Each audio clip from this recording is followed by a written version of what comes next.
Thank you very much. It's great to be among such a distinguished set of panelists, and I can only hope to lose a name and have a shortening of my other name time later in my career to match Naki. I'm presenting today on behalf of both myself and Shanali Pachari, who is one of the convening lead authors for this chapter, and of course all the other authors who participated in the chapter. And I would also like to take just a quick moment to mention Abiku Bruhaman, who was the other convening lead author, who passed away, unfortunately, quite suddenly not long ago, and who was a real driving force behind this chapter. And is sorely missed.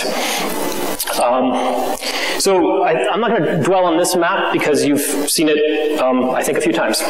But basically, we have this problem of 40% or more, a little bit more of the globe lacking access to clean cooking, and a little over 20% of the globe lacking access to any form of electrification. And my goal today is to talk a little bit about what the implications of that are, and then talk about what it means to actually provide access and how we get there. So the first thing we should also talk about is what do we mean by access. Two things have been talked about today. One is who has access, i.e. a physical connection to some form of electricity or some access to modern cooking fuels. And we've also talked about affordability, but access is a little bit more than that. So there is that physical access, availability, but there's also the economic one we've talked about, affordability of a connection and equipment, affordability of the fuel or energy type. We should talk also about illegal access. It's a really important part of the story. Electricity thefts and unaccounted for transmission and distribution losses, what we often call commercial and technical losses, euphemistically. You know, in fact, electricity theft is a major way that not an insignificant number of people in the world get access to electricity, and we should be aware of that. But we also need to talk about quality and reliability of access, right? We need to talk about uninterrupted access and regular and easy supply to the degree it's necessary to meet the service demands of the population we're talking about. So do we necessarily need immediately 24/7 high quality, 4-9 reliability access in all rural parts of the world? Maybe not, right? But we do need to have access to the level that is going to provide them with a regular and secure supply of energy in a way that they can anticipate. And of course, quantity of access, right? It's not just do you have access, it's do you have access to enough energy to meet those service demands that you have. So why do we care about all of this? Well, we think that electricity is central to all aspects of well-being and development. That's why many of us are here. Right? We have private benefits, illumination, communication, entertainment, thermal comfort, and we have convenience appliances. We, of course, also have income generation, mechanization of the farm and industry, home and micro enterprises, which are an important part of the economy in many parts of the world, and commercial activity. And then, of course, those public and community services like lighting, healthcare, vaccine refrigeration, for example, education, food storage. You know, there's a great picture I saw a few years ago on the education front of a bunch of students, and I believe they were in Ghana, but don't quote me on that, who had gone, you know, in the country that they're in, the final exam out of high school is the critical one. That determines everything about your educational future. And so these students were cramming for the exam. Well, where did they go to cram for the exam? They went to the airport parking lot. Why? They had lights, right? They couldn't do it at home. So they went to the airport parking lot to do it, right?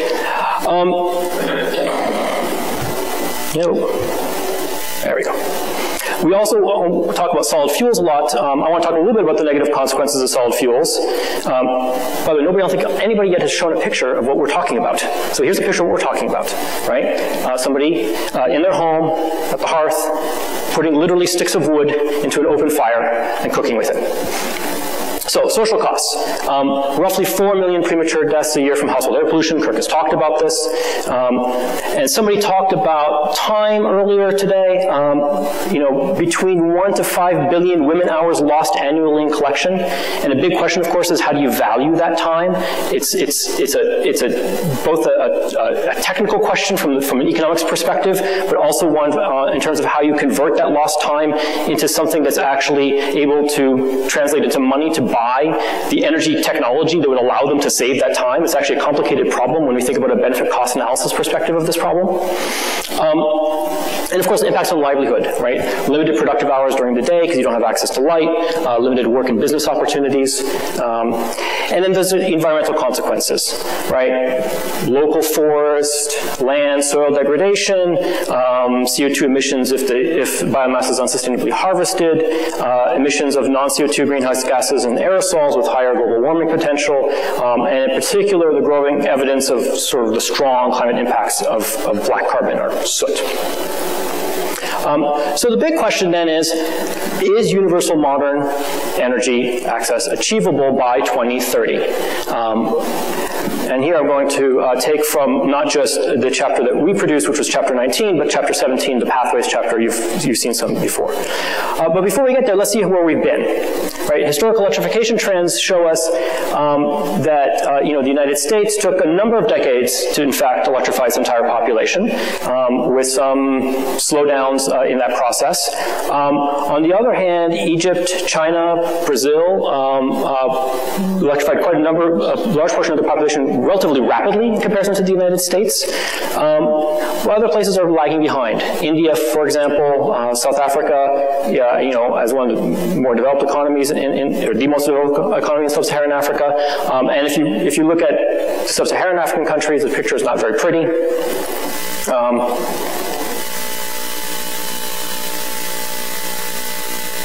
Apologies, this way. Okay. So if we look at trends in electricity access for those regions with least access, sub-Saharan Africa, South Asia, East Asia, and China, the blue bar is the total population increase from 1970 to 1990. The next bar is the incremental population electrified during that time period, the total population increase from 1990 to 2008, and the incremental population electrified in 1990 to 2008. So we have two different time periods, 1970 and 1990, 1990 to 2008. We see there that China electrifies at a pace far outstripping population growth, and it was able to, in fact, electrify virtually its entire population, whereas some places like sub-Saharan Africa, population growth continues to outpace electrification rates. So the pace of electrification across time and regions has been very uneven. While China electrified its entire population over a few decades, Thailand and South Africa, have collected over, 0.4 million new customers annually over a period of about 5 years. But in sub-Saharan Africa, we have this real problem of population growth outpacing new connections.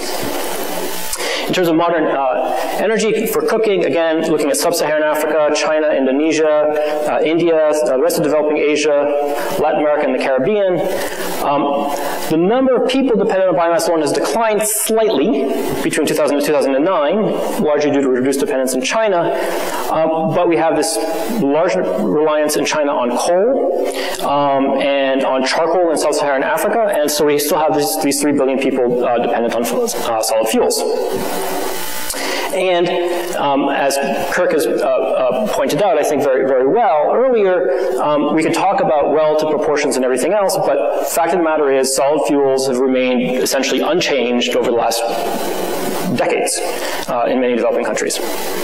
So here's the bottom line. Without new and dedicated policies, access goals by 2030 are unachievable. If we look at the cooking fuel, the population in billions relying on solid fuels in both rural and urban areas in 2005 and in 2030 with no new policies, we continue to see that we have a large number of people relying on solid fuels, particularly in the rural areas, but the urban population relying on solid fuels also increases, very importantly. And in sub-Saharan Africa, we're talking about 92% of the population in the rural areas and 85% of the population in the urban centers. If we kind of flip it around and look at rural electrified populations, we see that obviously from 2005 to 2030, with no new policies, we do have an increase in the number of people who are electrified, But we still have only 31% electrification in sub-Saharan Africa. That's, let's see if I can find this pointer, this bar down here, right? With universal access, we reach levels of 95% electrification. So let me talk a little bit about modern cooking access and policies for that. So as I said, in the base year 2005, if we look at just the 3 regions of sub-Saharan Africa, South Asia, and sort of Asia-Pacific region minus China, we're looking at a little over 2 billion people reliant on solid fuels, and with no new policies, an additional 200 million people using solid fuels by 2030. If we look at subsidies, essentially a 50% fuel subsidy on say, LPG and by 2030, we can reduce dependence by about 1/3, right, with subsidies alone. Of course, you still have to buy a stove, so we can look at microfinance, at a 15% interest microfinance scheme for 2030. If you do just that, it's not very effective because the fuel is still not very affordable. So fuel subsidies coupled with grants or microfinance schemes that make cheap credit available for the purchase of new stoves are the most effective. And if you were to do that, you essentially will reduce the population relying on solid fuels to a little less than 500 million, mostly in sub-Saharan Africa. Right? That's essentially, you eliminate the problem in South Asia and Asia Pacific, but the problem in sub-Saharan Africa remains. What are the energy demand implications of a universal access policy of this nature? What we see in 2005 is that most household final energy is biomass. That's the green part of the bar. Under no new policies, energy demand goes up because obviously the population is increasing. We have more people using biomass, so extra 200 million people using biomass. So the biomass goes up, as does more people using LPG, more people using electricity, more people using kerosene. If we do, I'm going to focus on the last one, if we look at the 50% subsidy plus microfinance with universal electrification at a relatively 400 kilowatt hours per year type of numbers, so it's not all that much energy, but it's some. What we find is actually energy demand goes down. Why? Because the biomass energy combustion is so inefficient. So eliminating biomass energy combustion actually reduces overall energy demand because you're replacing it with much more efficient combustion of LPG and much more efficient electricity, of course. So with access policies, total household final energy demand is actually lower, even though demand increases for electricity and modern cooking fuels like LPG. Should we be worried about greenhouse gas emissions from this? Not really. In fact, the net impacts on emissions are negligible. We have the 3 regions, South Asia, Pacific Asia, Sub-Saharan Africa. The first bar is 2005. The kind of orangey bar is 2030 with no new policies. That is, we have all these extra people still using biomass, etc. No people not necessarily getting electrified. And if we look at the blue bar, then with universal access, nothing changes, right? Because we are replacing it with much more efficient energy systems. So that sounds great, but of course, how do we get there? Right? I magically waved my wand and gave you, 50% fuel subsidies and 15% microfinance schemes around the world, and that sounds all wonderful. But what will it actually take to achieve universal access by 2030? It's actually a really complicated problem, and Arnulf made a plea to people, PhD students in the room, to take on some interesting urban energy questions. I'll make a plea, especially to those of you from economics, for example, to take on some very interesting energy access problems, because I think that this is actually an area where energy economists could play a very interesting and exciting role, but is actually relatively largely ignored within the mainstream economics literature and field, right? Energy economists tend to think about other things. Except for economists have their... What will it take? It will take about $36 to $41 billion a year till 2030. That sounds like a decent chunk of change, but it's, you know, it's only 5% of global annual energy sector investments, and that's actually less than 8% of current fossil fuel subsidies globally. So, yes, a decent chunk of change, hard to mobilize, unfortunately, that kind of money, but in the grand scheme of things, it's actually not a lot, right? It's a solvable problem, if money was the only problem, right? It's a little bit more complicated when you try to get on the ground and actually do something about it, right? So we need detailed local assessments of existing demands, affordability, options for expanding access. What are the business models that people are going to use, right?